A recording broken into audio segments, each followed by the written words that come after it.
This is one of my favorite things to do. I love to discuss the week's hottest topics in our latest edition of Hot Talk. I love this. Joining me today, comedian John Fugelsang is here. Welcome back. And she'll be performing at Gotham Comedy Club on June 13th and 14th. Say hello to our old friend, Judy Gold. And journalist and host of Revolt TV. Give it up for Sharon Carpenter. Welcome back. Okay, let's get started, you guys. You know, people are still talking about Sunday night's Billboard Awards, the Michael Jackson hologram. Well, some people say it was amazing, and other people are saying, ew, creepy. Judy, what do you think? I think it was super friggin' creepy. I mean, it was, first of all, what do kids think when they see this hologram and they're like, wait, I thought he died, Mom. I mean, I think it's so weird, and I think that people don't let the guy rest in peace. Like, people don't do death justice, you know? I kind of have to disagree. I loved it. I absolutely loved it. I think everyone knows at this point that Michael Jackson... No, they should.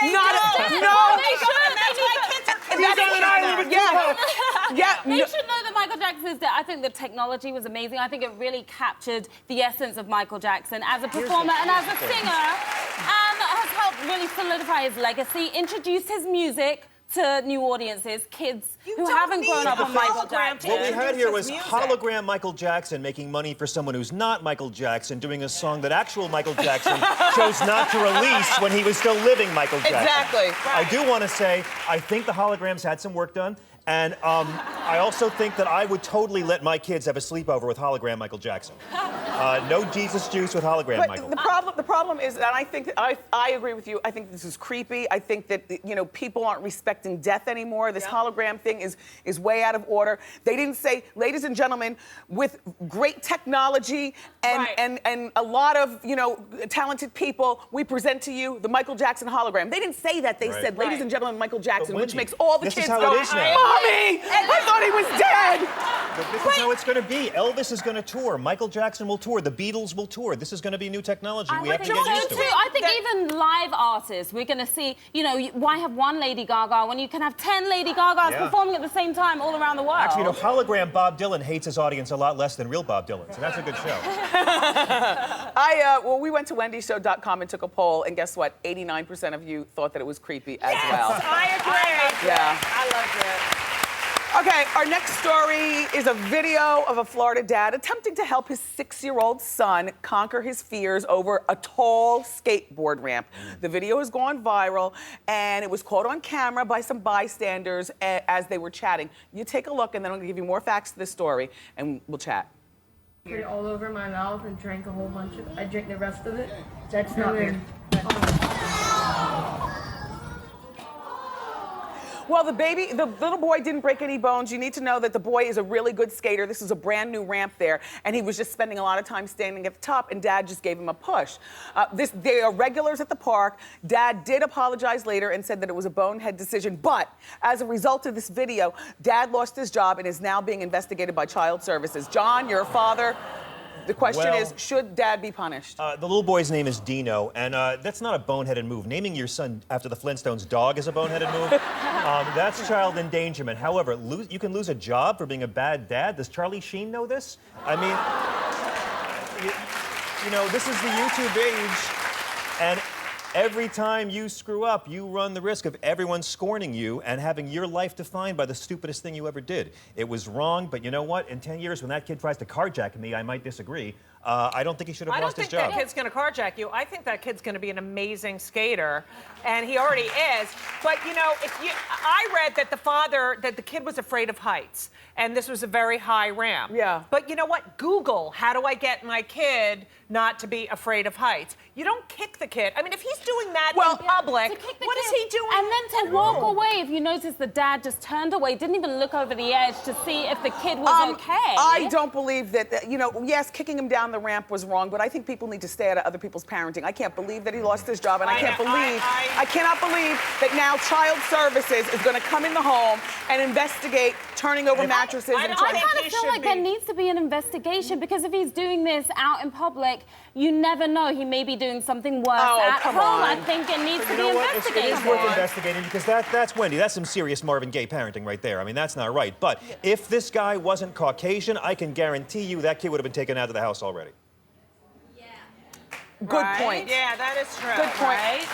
55% of people at Wendy's show said that the father should be forgiven. I'll tell you one thing. I believe in spankings. I don't spank him anymore because he's bigger than me, but I believe in spankings. And I must tell you something. When he was younger, like 6 like that, and he would act up in the middle of the grocery store and stuff, I'd always be nervous about you all watching me and trying to say something. So therefore, I would leave my basket exactly where it is. I'd grab his little chubby arm, drag him to the car, and commence to right in the car. Like you can't do anything in public with your kids anymore, and everybody else is trying to judge you. But that wasn't discipline. That was reckless endangerment of your child. And again, you know, the guy, I wouldn't have fired him. But firing him from his job, firing him from his job for being a bad parent. I mean, so you're going to punish the kid by having the dad be on food stamps? Hello, exactly. And then DIFUS or DCF or whatever they call it where you are is going to be all up in the house. But people need to realize in this day and age, you never know when cameras are watching you. It doesn't matter if you're a celebrity or not. I mean, they're watching us right now. I get that feeling too. Yeah, whether you're a celebrity or not, you're being watched. So you just have to act accordingly. But okay, so the big wedding is this weekend. They're calling it the wedding of the century. Kanye and Kim in Italy. The guests are going to be flown via private plane. The singer Lana Del Rey. People on my staff knew who she was. They said she's cool. I have no idea who that is, but it's somebody that Kanye wants to perform at the wedding. I'm sure Kim doesn't know who she is either. Kim is said to be changing her dress 3 times. My question to the panel is, do you care, Sharon? I care because I have to care, because I cover entertainment and pop culture. But there is a huge audience out there that wants every single excruciating detail about this wedding, which is why we as the media are delivering. This is why we're talking about it right now. Yes. What I am actually interested in, though, is the 3 dresses. I would love to see which dresses she's going to choose, and hopefully we get to see them. I like your dress. She should wear that. She should wear John, that. I just hope we get to see them from the front. John, do you care? My dear, science has not developed an instrument that can measure the crap I don't give about this wedding. I think it's great. It is really great that there's still so much fresh food from her last wedding to serve at this one. Yes. And I think it'll be a great 3rd marriage, and I think her next 3 weddings will be beautiful too. I'm sure they will be. Judy, do you care? I don't care at all, and I just want to say, as same-sex couples and families fight for equality around our great nation, it's so great that they can show us what true matrimony and family is all about after her 3rd wedding. And I'll weigh in and say, I don't care, but much like Sharon, I realize that it's our duty, as pop culture people, to give you the stories. But, as an honest woman from Jersey, I always tell you when I don't give a damn, but I tell you a story because I know you do. That's one of the stories. I don't give a damn. Thank you all for being here. Have a terrific Memorial Day weekend. For more information on our Hot Talk panelists, go to wendyshow.com.